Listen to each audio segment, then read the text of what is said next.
அங்கே இருக்கக்கூடிய ஹெலிபேடில் வந்து இறங்கக்கூடிய காட்சிகளை பார்க்கின்றோம்.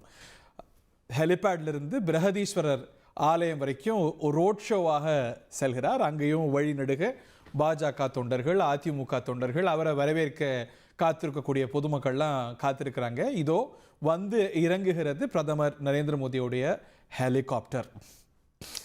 தஞ்சை பெருவுடையார் கோயிலுக்கு போல. ஆமாம், இல்லை அது சென்டிமெண்ட் இருக்குல்ல, அது உண்மைதானோ? இல்லை அது ஆமாம், இந்திரா காந்தி அம்மா வந்துட்டு போனாங்க. அப்புறம் அது பெரும்பாலும் தலைவர்கள் அந்த கோயில்களுக்கு போகிறத தவிர்க்க. ஆனால் தலைவர்கள் ரொம்ப சென்டிமெண்ட்டாக இருப்பாங்க, அவங்க அதை நம்பலாம் செய்வாங்க. ஒரு முறை ஐயா கலைஞர் கூட அந்த பக்கத்தில் உள்ள வாசல் வழியாக போனார். வாசல் வழியாக போனதா தானே ராஜராஜ சோழனுடைய சதய விழா ஏதோ ஒரு நிகழ்ச்சி. ஆமாம், அங்கே கண்கவர் பரதநாட்டிய நிகழ்ச்சிகள்லாம் நடைபெற்றது. பட்டுவேட்டி அணிந்து சென்றார் அப்படின்ற மாதிரி. அந்த மாதிரி ஏனென்றால் இதெல்லாம் நம்ம கவனிக்க வேண்டிய ஒரு விஷயம்.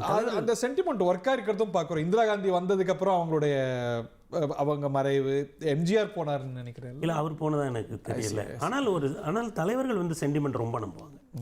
அவங்க இப்போ நம்ம சாமானியர்களுக்கு அந்த நம்பிக்கை இருக்காது. இந்த கங்கை கொண்ட சோழபுரத்துக்கு அந்த சென்டிமெண்ட் அந்த மாதிரி எதுவும் இல்லை. ரெண்டாவது, இப்போ அங்கே வர்ற ஒரு பெரிய தலைவரே இவர் தானே. இதற்கு முன்னால் யாரும் பெரிய தலைவர்கள் வர்றதில்லைல்ல. இல்லை, அவர் ஐயா மோடி அவர்களுடைய ஒரு மதிநுட்பமும் இதுதான். அவரால் வந்து ஒரு இடத்த இப்போ இந்த கோயிலுக்கு வர்றதன் மூலம் தன்னால் வந்து அவர் வெவ்வேறு கூறுகளை பார்ப்பார் இல்லைங்களா. அது விஷுவலாக எப்படி இருக்கும், அது எந்த லொக்கேஷனில் இருக்குது, அது அனுப்பக்கூடிய செய்தி என்ன அப்படின்னு பல விஷயம். ஏன்னா அது ஒரு சோழ பேரரசோடு தொடர்புடைய ஒரு கோவில். அப்போ ஒரு பெரிய தமிழ் மண்ணினுடைய ஒரு குளோபல் சவுத்தா ஆண்ட மன்னன் ராஜேந்திர சோழன். இவரும் வந்து ஒரு குளோபல் சவுத்தில் அவருக்கு ஆம்பிஷன் இருக்கு, லுக் ஈஸ்ட் பாலிசி இருக்கு. இன்னொன்று என்னென்னா, தமிழ்நாட்டினுடைய அந்த அரசர்கள் வரலாற்றிலேயே ரொம்ப பெரிய அரசர் வந்து ராஜராஜ சோழன். பட் நான் கேட்குறேன், இப்போ நமக்கு வந்து சோழ வம்சம் அப்படின்னா நம்ம மனசில் ஒரு சாமானியன், எங்களை மாதிரி ஒரு சாமானியனோட மனசில் பதிந்தது ராஜராஜ சோழன்.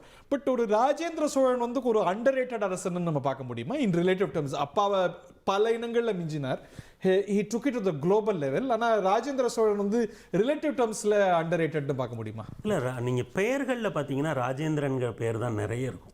ராஜராஜன் இருக்காரு. ராஜராஜனை விட ராஜேந்திரன்ற பேர் நிறைய இருக்கும். சரி, தமிழக காவல்துறையில் ஐபிஎஸ் அதிகாரிகள் எடுத்தீங்கனாலே பல ராஜேந்திரன் இருப்பாங்க. ஓகே, அந்த ராஜேந்திரனை கொண்டாட பிரதமர் நரேந்திர மோடி வந்து இறங்கக்கூடிய காட்சிகள் இவை.